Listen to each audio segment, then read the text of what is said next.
it is sufficient that it merely interferes with another's quiet use and enjoyment of their property. The EPA goes on to state that it is the duty of every local authority, where a complaint of statutory nuisance is made to it by a person living within its area, to take such steps as are reasonably practicable to investigate the complaint. So once a complaint has been made, the authority should be investigating. Now, things to bear in mind: just because somebody's moved in knowing there are dogs present doesn't mean that they're prevented from making a complaint.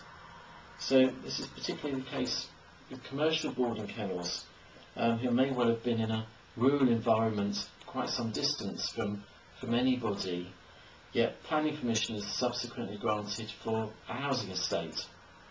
And those people who live in that housing estate moved in there knowing there was a commercial boarding kennel on their doorstep, but it doesn't prevent them from making a complaint. Something else to bear in mind is that nobody has a right to cause a nuisance. If your enjoyment of your property interferes with your neighbour's enjoyment of their property, it could well be an actionable nuisance. So even if, say, going back to the boarding kennels example, even if they've got all appropriate planning permissions in place and all licences in place, this still doesn't give them the right to commit a nuisance. Something else to bear in mind is that using noise recording equipment isn't necessary to prove your case. If a council believes that there is a statutory nuisance that exists or is likely to occur or recur, then the law says you must either serve an abatement notice under Section 80 of the EPA requiring the abatement of the nuisance, so specifying the time for compliance, which may specify steps to be taken, or you can take such other steps as you think appropriate for the purpose of persuading the appropriate person to abate the nuisance, which more often than not will mean mediation. But if you go down the mediation route and the nuisance is continuing after 7 days, then you are still required to go back and serve an abatement notice.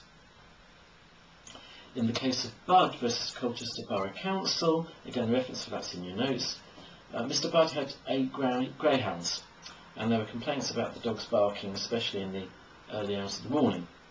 The council served an abatement notice identifying the nuisance as dog barking and required him to abate this nuisance within 21 days. Now, Mr. Budd argued the notice should have contained further details of the nuisance and should have stated the action that the council expected him to take.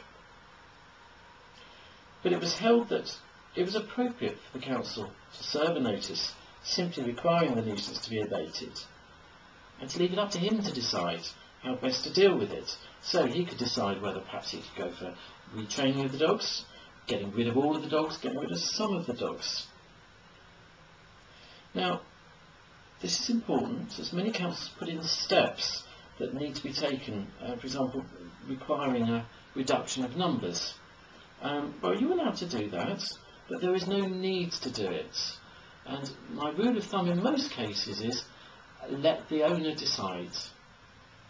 Otherwise, potentially, you're just opening yourself up for more appeals.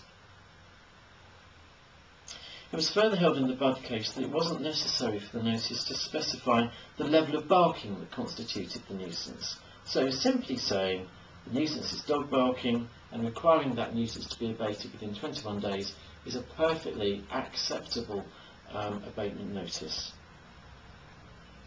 And that case was followed by the Cambridge City Council and Charles Douglas case, again referencing your notes, when it was held that all the notice needed to do was to identify the source of the nuisance, which was barking of dogs, and to require a cessation of that nuisance. It's open to the recipient of a notice to appeal it to a magistrate's court within 21 days of receipt. There aren't that many appeals that go ahead.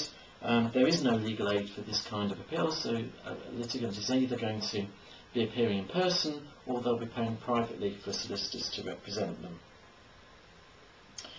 In the usual course of events, there isn't going to be an appeal, and if there is subsequently a breach of that notice, then the council can prosecute under section 80 subsection 4, summary of the offence, so proceedings have to be issued within 6 months of that offence, and the trial is in the magistrates' court before magistrates.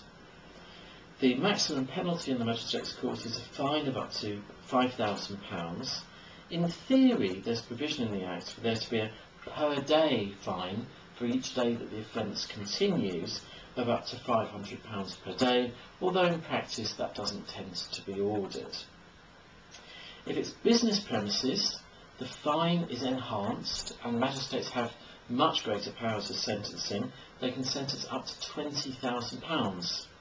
Business premises could be widely considered there, so it could potentially include not just the boarding kennels, but also perhaps some rescues could come under that definition. During the prosecution, all the council needs to do is to prove service of the notice and to prove that there's been a breach. Now, many dog owners say that it couldn't be their dogs because, well, they don't bark. Well, it's possible, but it's more likely either that they've become oblivious to it, or perhaps the dog just barks whenever they go out.